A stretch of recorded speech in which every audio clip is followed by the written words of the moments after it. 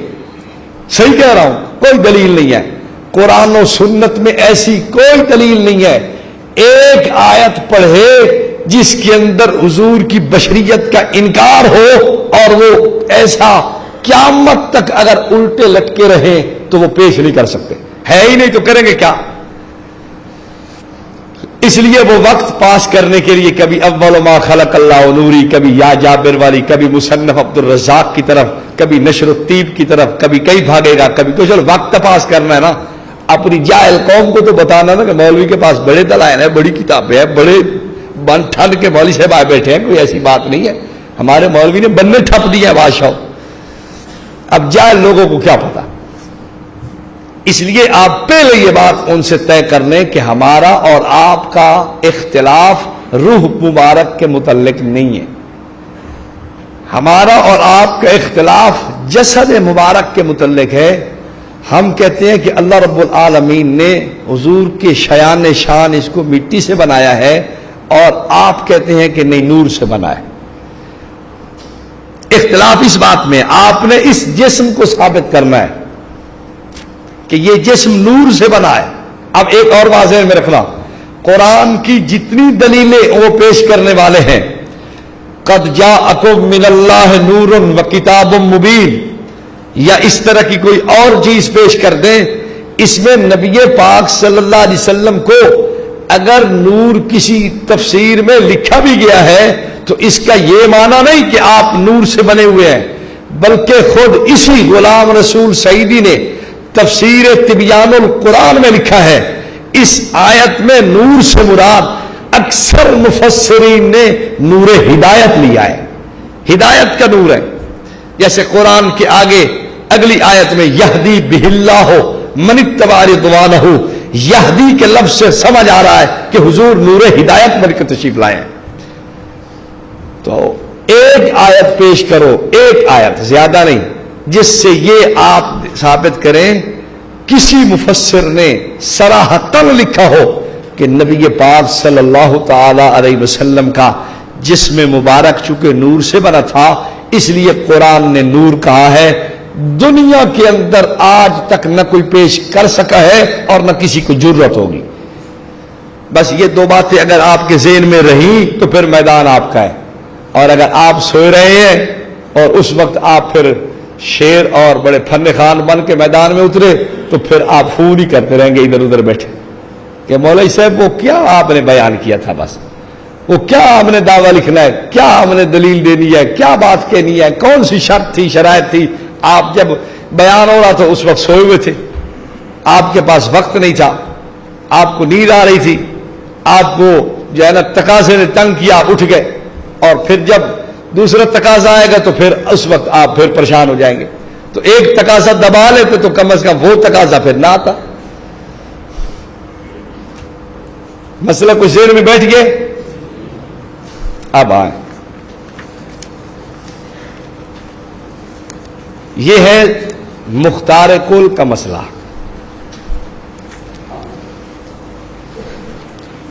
اس میں فریق مخالف کا ذہن یہ ہے کہ نبی پاک صلی اللہ علیہ وسلم کو اللہ نے تمام اختیارات سے نوازا ہے، کائنات میں جو کرنا چاہیں، جو فرمانا چاہیں، آپ کے فیصلے کو، آپ کے حکم کو کائنات میں ٹالنے والا کوئی نہیں ہے۔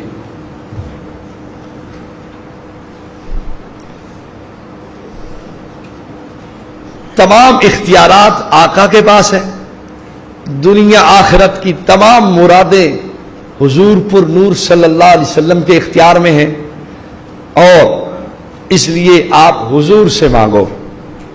برکات الاستعمداد صفحہ 8۔ اور آپ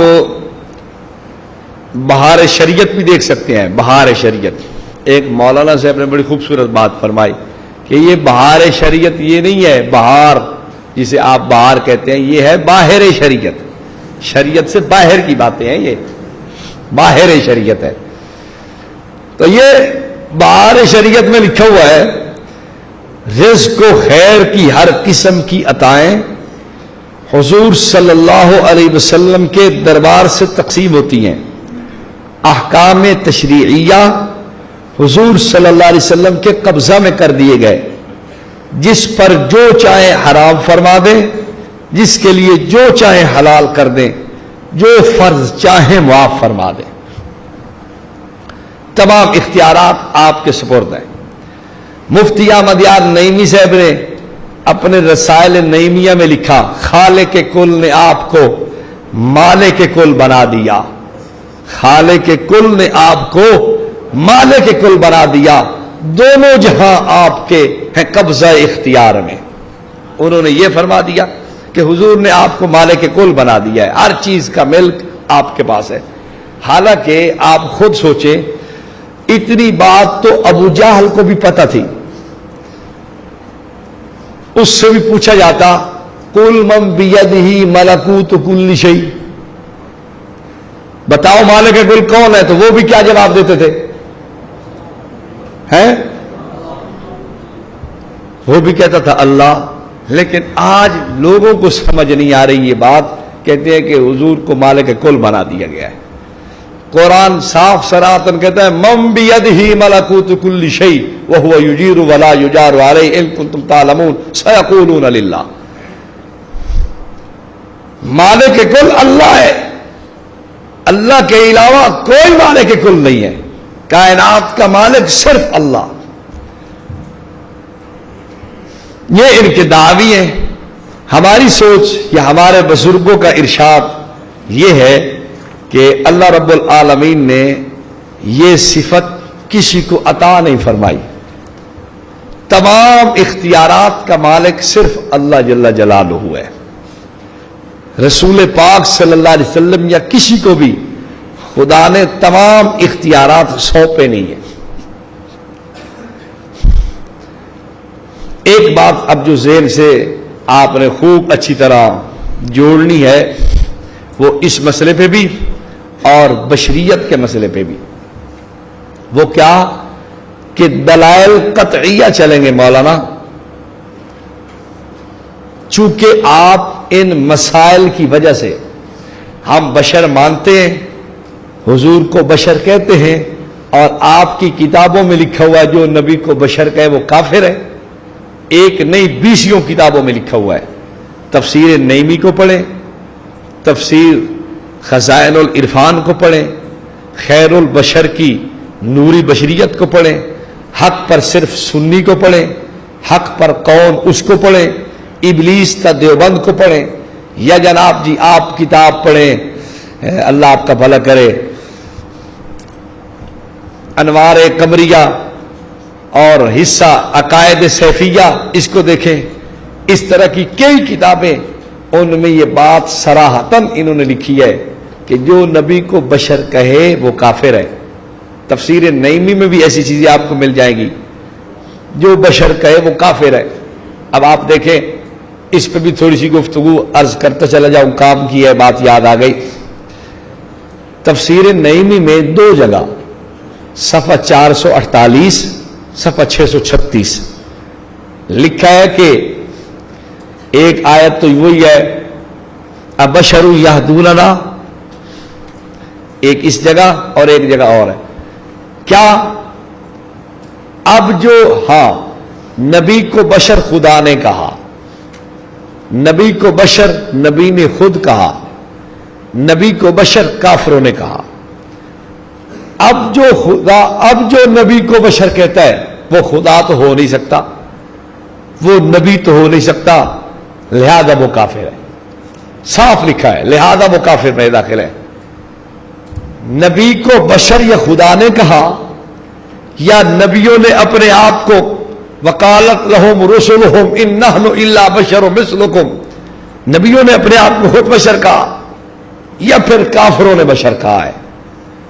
تو اب جو نبی کو بشر کہے وہ خدا تو نہیں ہے، نبی تو نہیں ہے، لہذا کون ہے؟ کافر ہے۔ آپ اور کچھ نہ کریں، ایک کام کریں، صحابہ نے جہاں جہاں بشر کہا ہے وہ حوالے اکٹھے کریں۔ مثال کے طور پہ ترمذی کے اندر شمائل ترمذی، اما جی کا ارشاد ہے صفحہ 23، باب ما جاء فی تواضع رسول اللہ صلی اللہ علیہ وسلم، آخری روایت۔ اما جی فرماتی ہیں کان بشرا من البشر، حضور تو بشر تھے۔ اس پہ اور حوالہ پیش کریں آپ، ابو داؤد شریف کتاب العلم، باب کتابت العلم، حضرت عبداللہ بن عمرو بن عاص وہ کہتے ہیں اکتب کل شیء اسمعه من رسول اللہ صلی اللہ علیہ وسلم، میں حضور کی ہر بات لکھتا تھا۔ فنہتنی قریش، مجھے قریشیوں نے روکا اور کہا تکتب کل شیء تسمعه من رسول اللہ صلی اللہ علیہ وسلم ورسول اللہ بشر یتکلم فی الغضب والرضا، ہر بات لکھتے ہو؟ حضور کبھی خوشی میں ہوتے ہیں، کبھی غصے میں ہوتے ہیں، تو ہر بات نہ لکھا کر۔ حضرت عبداللہ بن عمرو بن عاص رضی اللہ تعالی عنہما کہتے ہیں کہ میں حضور کے پاس چلا گیا، میں نے کہا جی قریش مجھے یوں کہتے ہیں، آپ نے فرمایا نہیں نہیں، ہر بات لکھا کر، واللہ ما یخرج منہ الا حق، زبان سے سوائے حق کے کچھ نہیں نکلتا۔ تو قریش کون تھے؟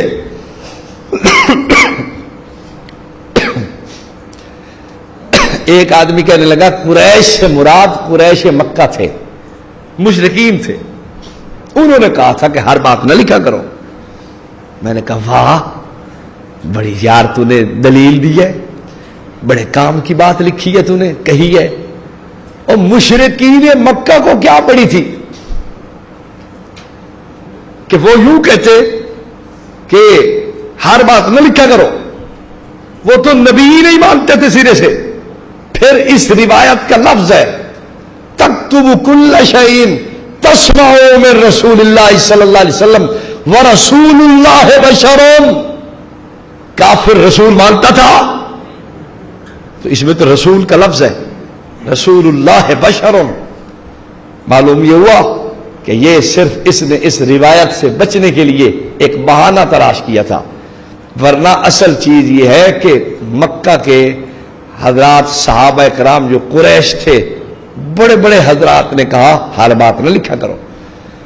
تو صحابہ نے کیا کہا حضور کو؟ بولیے یار، بشر کا۔ بخاری اٹھائیں صفحہ 519 520، حضرت سیدنا ابو بکر صدیق ان کا جملہ اتقتلون رجلا ان یقول ربی اللہ، اس آدمی کو اس لیے مارتے ہو کہ یہ کہتا ہے کہ میرا خدا اللہ ہے؟ اتقتلون رجلا، رجل کا لفظ سیدنا ابو بکر صدیق نے حضور پر نور صلی اللہ علیہ وسلم کے لیے استعمال کیا ہے۔ تو یہ اس طرح کی اور روایات کتابوں سے اکٹھی کر کے ان سے کہو کہ اب تم فتویٰ دوبارہ سناؤ کہ اب جو نبی کو بشر کہے، خدا بھی نہیں رسول بھی نہیں، تو وہ کافر ہے، ادھر صحابہ کے نام پیش کرو، پھر پتہ چل جائے گا آپ لوگوں کو کہ یہ لوگ اب کیا کرتے ہیں۔ یا اتنا نہ کر سکے تو ایک کام اور کریں، ان کے علماء نے جو لکھا ہے وہ اٹھا کے لائیں۔ خیر، چونکہ یہ اس مسئلے پر ہمارے حضرات کی تکفیر بھی کرتے ہیں اور گمراہی اور ضلالت اور بے ادبی اور توہین اور گستاخی کے فتوے لگاتے ہیں، اس لیے اس مسئلے پر ان سے کہیں آپ نے دلیل قطعی پیش کرنی ہے، ظنی دلیل نہیں چلے گی۔ آپ کسی کرامت کو اٹھا کے لے آئیں، بزرگ نے فرمایا، حضرت صاحب نے یہ بات فرمائی تھی جی، ہم تو پھر حضرت کے ماننے والے ہیں جی، بزرگوں نے یہ ایسے فرمایا، ہم نے تو بزرگوں سے سنا ہے۔ نہیں نہیں، دلیل قطعی لانی آپ نے۔ ٹھیک ہے، بزرگوں کا ہم احترام کرتے ہیں، میں حیران ہوں یار، خیانت کی بھی اخیر ہوتی ہے۔ ایک حوالہ پیش کرتے ہیں یہ کرامات کے اوپر کہ کشف الغمہ کا نہیں، الیواقیت والجواہر، امام سیدی عبد الوہاب شعرانی رحمۃ اللہ علیہ کا، انہوں نے لکھا ہے کہ کرامت اختیاری ہوتی ہے۔ اب آپ جب اصل عبارت کو دیکھیں تو وہ فرماتے ہیں کرامت کی دو قسمیں ہیں، ایک ہے کرامت حسی اور ایک ہے کرامت معنوی۔ حسی کیا ہے؟ وہ کہتے ہیں کہ ایک ہے اپنے اختیار میں کرامت، وہ کیا ہے کہ اپنے اوپر انسان جبر کر کے شریعت کے مطابق اپنے آپ کو چلائے۔ اصل کرامت یہ ہے کہ انسان شریعت پہ چلنے والا ہو اور شریعت پر پابند رہے، شریعت کے اوپر آپ بالکل جناب پورے چلتے رہیں، یہ کرامت ہے اور یہ آپ کے اختیار میں۔ وہ یوں کہہ رہے ہیں لیکن انہوں نے کہا کہ کسی کو کیا پتہ چلنا ہے، کہتے ہیں کرامت اختیاری ہوتی ہے، یہ دیکھ لو جناب، ہم کوئی اپنی طرف سے تھوڑا کہہ رہے ہیں۔ اب لوگ کہتے ہیں اچھا سیدی عبد الوہاب نے لکھا ہے، ٹھیک ہے یار، پھر اب اس سے بڑا تو بزرگ کوئی نہیں ہو سکتا، لیکن جھوٹ کی بھی کوئی حد ہوتی ہے، کہاں تک بندہ ان کو دیکھے۔ خیانت بھی ان لوگوں نے اخیر کی ہے۔ تفسیر تبیان القرآن میں علمنا منطق الطیر کے تحت تبیان القرآن والا ایک روایت لایا ہے، اور روایت نقل کی ہے اس نے روح المعانی سے کہ نبی پاک صلی اللہ علیہ وسلم اپنے صحابہ کے ساتھ باہر نکلے تو مختلف پرندے بول رہے تھے۔ ایک پرندے کی طرف حضور نے اشارہ فرمایا کہ صحابہ بتاؤ یہ کیا کہہ رہا ہے؟ انہوں نے کہا جی آپ بہتر سمجھتے ہیں، تو فرمایا یہی کہہ رہا ہے۔ پھر دوسرے پرندے کی طرف یہ کیا کہہ رہا ہے؟ یہ ہمیں تو نہیں پتا، آپ بہتر سمجھتے ہیں، یہ کہہ رہا ہے۔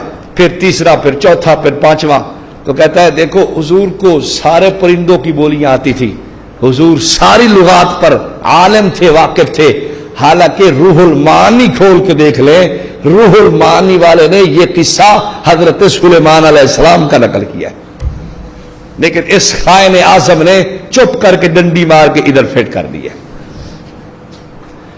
اور دیکھیں مرکات کی مرکات شرح ہے مشکات کی، کتاب الفتن کے اندر ایک روایت ہے، رسول پاک صلی اللہ علیہ وسلم نے ارشاد فرمایا ایک لشکر اٹھے گا، انی لعارف اسماءہم و اسماء آبائہم و الوان خیولہم وہم خیر فوارث من الارض او کما قال النبی صلی اللہ علیہ وسلم، یوں کر کے الفاظ ہیں، انی لعارف اسماءہم و اسماء آبائہم و الوان خیولہم، ایک لشکر اٹھے گا، میں ان کے نام جانتا ہوں، میں ان کے جناب جی باپ کا نام جانتا ہوں، میں ان کے گھوڑوں کے رنگ جانتا ہوں۔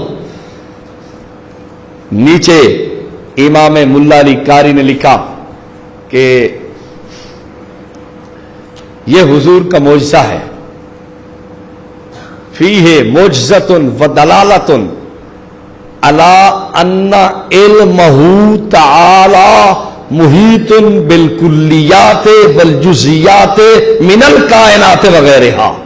یہ حضور کا معجزہ ہے، اور ایک بات یہاں سے پتہ چل رہی ہے کہ اللہ کا علم کلیات و جزیات کو محیط ہے، ساری کائنات کے ذرے ذرے پر محیط ہے۔ لیکن انہوں نے کیا کیا؟ اٹھا کے دیکھ لو جال حق، علم غیب کی باس حدیثوں کے بعد انہوں نے عنوان باندھا ہے، شارحین، محدثین کرام اور علم غیب، اس کتاب اس میں بھی اس کو نقل کیا ہے۔ کیا کہتے ہیں؟ فی معجزۃ ما فی دلالۃ، کیا؟ ان علمہ علیہ السلام، پہلے تھا علمہ تعالی، لیکن اب انہوں نے کیا کر دیا؟ ان علمہ علیہ السلام محیط بالکلیات والجزیات، کہ علی قاری حروی بہت بڑا عالم ہے اور بڑا محدث گزرا ہے، بڑا شارح گزرا ہے، وہ کہہ رہا ہے کہ حضور کا علم تمام کلیات و جزیات کو محیط ہے، تو تم کیوں نہیں مانتے؟ لیکن اب لوگوں کو کیا پتا کہ یہ تو رضا خان کی اولاد ہے، تو سچ تو بولنا نہیں ہے نا، کوئی جھوٹ ہی بولنا ہے۔ خیر اب آپ توجہ کریں، دعویٰ یہ ہے کہ ساری کائنات حضور کے اختیار میں ہے۔ حضور صلی اللہ علیہ وسلم کو تشریعی اختیارات بھی ہیں، تکوینی اختیارات بھی ہیں۔ کسی کا پیدا ہونا، مرنا، جینا، کھانا، پینا، سونا، اونگنا، یہ حضور صلی اللہ علیہ وسلم کو پورا اختیار ہے، اور شریعت کا بھی آپ کو پورا اختیار ہے، جس پہ چاہے جو لاگو کر دیں، جس سے چاہے جو ہٹا دیں، آپ کو کوئی پوچھنے والا نہیں ہے۔ اب اس پہ آپ تھوڑی سی تنقید کریں، اس ان کے دعوے پر۔ اصل کامیاب مناظر وہ ہے جو مخالف کا دعویٰ اس پر خوب تنقید کرے، اچھی طرح اس کو چھاننے میں ڈال کے ہلائے، اور اس سے اچھی طرح جناب جی اس کو ڈال کے برتن کے اندر مدھانی میں ڈال کے خوب اس کو جناب چلائے، اور جب تک بات کا کسی طرف کوئی فیصلہ نہیں نکلتا اس وقت تک نہ چھوڑے۔ یہ نہیں ہے کہ آپ منوان اس کا دعویٰ قبول کر کے اس کے ساتھ شروع ہو جاتے ہیں، نہیں، دعوے کی ترقی ہونی چاہیے۔ مولانا آپ نے یہ جو فرمایا ہے کہ نبی پاک صلی اللہ تعالی علیہ وسلم کا یہ پورا اختیار ہے، ہمیں آپ کی کتابیں تو کچھ اس سے زیادہ آگے نکلتی ہوئی نظر آتی ہیں۔ صحیح دعویٰ آپ لکھے اپنا، آپ نے دعویٰ ٹھیک نہیں لکھا۔ بھائی کیسے ٹھیک نہیں لکھا؟ آپ کے گھر کی بات تو یوں ہے، رسول پاک صلی اللہ علیہ وسلم کے پاس حضرت ابو قتادہ ہے، حضرت ابو قتادہ آنکھ نکل گئی ہے، غزوہ احد کا واقعہ ہے، تیر لگا آنکھ باہر آ گئی، اٹھا کے آئے یا رسول اللہ صلی اللہ علیہ وسلم میری تو آنکھ نکل گئی۔ ان کی کتاب میں لکھا ہے، ان کے مولوی صاحب نے تنہا داری یہ کتاب ہے مفتی فیض احمد اویسی کی، اس میں یہ بات واقعہ نکل گیا ہے۔ کہتا ہے کہ حضور صلی اللہ علیہ وسلم نے وہ آنکھ اٹھا کے رکھ دی۔ حضرت ابو قتادہ کہتے ہیں میری یہ آنکھ پہلی آنکھ سے بھی زیادہ دیکھتی تھی، نیچے حاشیہ چڑھاتا ہے، کہتا ہے حضور کی دی ہوئی آنکھ خدا کی دی ہوئی آنکھ سے بھی زیادہ روشن تھی۔ حالانکہ اگر الخصائص الکبریٰ امام سیوطی کی آپ مطالعہ کر لیں تو اس نے لکھا ہے، حضرت ابو قتادہ آئے اور عرض کرنے لگے، حضور نے آنکھ کو رکھ بھی دیا اور دعا کی یا اللہ اس کو خوبصورتی بھی عطا فرما اور پہلے سے زیادہ روشن فرما دے۔ اور یہ تو حضور کی دعا کا ثمرہ ہے، اور تو کیا کہہ رہا ہے؟ یہ دعا حضور کس سے کر رہے ہیں؟ اللہ سے۔ تو اس کو خوبصورت بھی بنایا اور پہلے سے زیادہ روشن کس نے بنایا؟ حضور نے تو دعا مانگی تھی، لیکن آپ نے کتنا تجل کیا، کہا کہ حضور کی دی ہوئی آنکھ خدا کی دی ہوئی آنکھ سے بھی زیادہ روشن تھی۔ اس کا مطلب ہے کہ حضور کی طاقت خدا سے زیادہ ہے، ایک بات۔ دوسری، آپ کی کتاب شان حبیب رحمان میں بھی ہے، اور آپ کی کتاب رسائل نعیمیہ میں بھی ہے، خدا جس کو پکڑے چھڑائے محمد، محمد جو پکڑے چھڑا کوئی نہیں سکتا، خدا پکڑے تو حضور چھڑا لیتے ہیں کہ یا اللہ چھوڑ دے چھوڑ دے، اگر حضور پکڑے تو پھر کسی کی ہمت نہیں کہ چھڑا لے۔ اس کا مطلب ہے کہ حضور کی طاقت تو زیادہ ہے نا۔ دوسری بات، یہ بات ذہن میں رکھیں، تو آپ اپنا دعویٰ ٹھیک کریں، یا اس کو کہیں کہ یہ آدمی بے ایمان ہے، یہ آدمی مشرک ہے، یا ایسی بات کہہ کہ غلط کہہ گیا، اپنے آدمی پہ فتویٰ لگائیں، یا اپنا عقیدہ ٹھیک کریں، اپنا دعویٰ ٹھیک لکھیں، یا اس کی ٹھکائی کریں، جس کی بھی آپ کر لیں ہمیں کوئی اعتراض نہیں ہے۔ آپ اس طرف آئیں تب بھی ہمیں کوئی اعتراض نہیں، اور اگر اس طرف جائیں تو تب بھی ہمیں کوئی اشکال نہیں۔ دوسری بات، آپ کہتے ہیں کہ حضور کو تمام اختیارات ہیں، ہمارا سوال یہ ہے ابو طالب جنت میں جائے گا یا جہنم میں جائے گا؟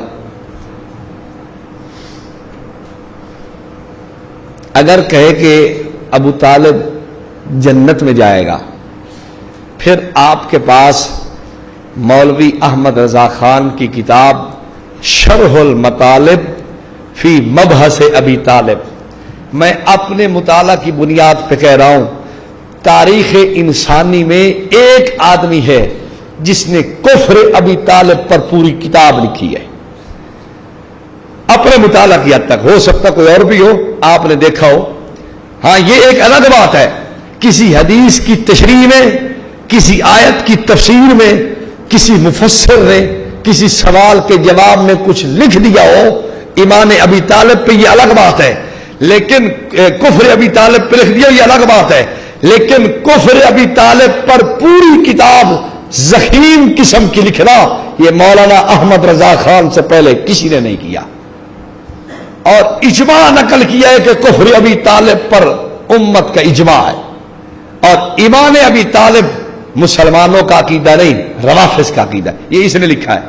اب میں آپ سے پوچھتا ہوں, ہمارا سوال یہ ہے, آپ کہتے ہیں کہ حضور کو تمام اختیارات سے نوازا گیا ہے, جس کو چاہے جنت دے دے, جنت حضور کی اپنی ہے, جس کو چاہے دے, جس کو چاہے نہ دے, جس کو چاہے نکال دے, جس کو چاہے بسا دے. تو ابو طالب جس کے لیے حضور بہت ساری خواہش بھی رکھتے تھے اور آپ کی بہت ساری دعائیں بھی تھیں, اور ابو طالب کے لیے رونا بھی تھا, شدید ترین خواہش میرے نبی کی تھی ابو طالب کلمہ پڑھ لیں, لیکن ابو طالب نے کلمہ نہیں پڑھا. اب ہم پوچھتے ہیں, جب جنت حضور کی ہے تو ابو طالب جنت میں جائے گا؟ اگر نہیں تو کیوں؟ جب اپنی چیز ہے تو پھر دینے میں کیا حرج ہے؟ کیوں جی بھائی, ایک اپنی چیز ہو, زید کو دو, عمر کو دو, بکر کو دو, تو کوئی پوچھنے والا ہے آپ سے؟ نہیں. اگر نہیں تو آپ کا عقیدہ غلط. اگلی بات, ہمیں ایک اور اشکال ہے آپ پہ. یہ عقیدہ آپ نے مسلمانوں سے نہیں لیا, بلکہ آپ نے کوئی اپنے بڑے بھائیوں سے لیا ہے. یہ عقیدہ ہمیں نہیں سمجھ آ رہا. مثال کے طور پر شاہ عبد العزیز محدث دہلوی رحمہ اللہ نے تحفہ اثنا عشریہ میں یہ بات حضرت امام جعفر صادق کی نقل کی ہے ان کی کتابوں سے. کیا کلینی نے یہ بات کہی کہ امام جعفر صادق فرماتے ہیں, فما فوضہ اللہ تعالی الی رسولہ صلی اللہ تعالی علیہ وسلم فقد فوضہ الینا. جو کچھ اللہ نے اختیارات, کائنات کا نظام چلانا, جو امور اللہ نے نبی کے سپرد کیے تھے, نبی نے سارے اٹھا کے ہمیں سپرد کر دیے. یہ آپ نے ان سے تو کہیں نہیں لیا. تو تھوڑا سا اس پہ بھی ہمیں ارشاد فرمائیں. اور یہ بات بھی شیخ عبد القادر جیلانی رحمۃ اللہ علیہ نے لکھی ہے کہ یہ جو ان کا ایک فرقہ ہے نا مفوضہ, یہ کہتا ہے کہ اللہ نے تدبیر خلق کا مسئلہ, مخلوق کا نظام چلانے والا مسئلہ ائمہ کے سپرد کر دیا ہے. غنیت الطالبین جلد 1 صفحہ 182 ان کا یہ عقیدہ ہے. اور پھر اس میں مولانا کرم الدین دبیر رحمہ اللہ نے آفتاب ہدایت کے اندر بھی یہ بات نقل کی ہے کہ یہ ایک مسلمہ مسئلہ ہے کہ موت و حیات, زندگی یہ اللہ کے اختیار میں ہے. لیکن یہ لوگ کہتے ہیں کیا کہ موت و حیات اور اس ساری چیزوں پر ائمہ کو اختیار دے دیا گیا ہے, وہ چاہیں زندہ رہیں, چاہیں دنیا سے چلے جائیں, جو کرنا چاہیں ان کو کوئی روک ٹوک نہیں ہے. تو ہمارا سوال یہ ہے کہ یہ اختیارات کا جو مسئلہ آپ نے لیا ہے, یہ کہیں آپ نے بڑے بھائیوں سے تو نہیں چرا لیا؟ اس کی بھی وضاحت ضروری ہے. یہ چند تنقیحات میں نے عرض کی ہیں, اور بھی اس میں کافی ساری باتیں لکھ دی گئی ہیں, آپ لوگوں کے پیش نظر ہیں. آپ ان کا مطالعہ بھی کریں اور حضرت الاستاذ کے وسعت علمی کا بھی آپ داد دیں کہ انہوں نے کیسے آپ کے سامنے یہ چھانٹ کے اور حلوہ بنا کے آپ کے سامنے رکھ دیا. اب تو صرف کھانے کے لیے ہمیں وقت مل جائے اور ہم کھا لیں تو پھر بڑے مزے کی بات ہے, اور اگر پھر بھی ہماری طبیعت نہ کھائے نہ مانے تو پھر یہ اپنی قسمت کی بات ہے. ٹھیک ہے جی. اللہ رب العالمین ہمیں سمجھنے کی توفیق نصیب فرمائے. وأقول قولي هذا واستغفر. لا إله إلا الله لا إله إلا الله لا إله إلا الله ما لنا رب سواه. لا إله إلا الله لا إله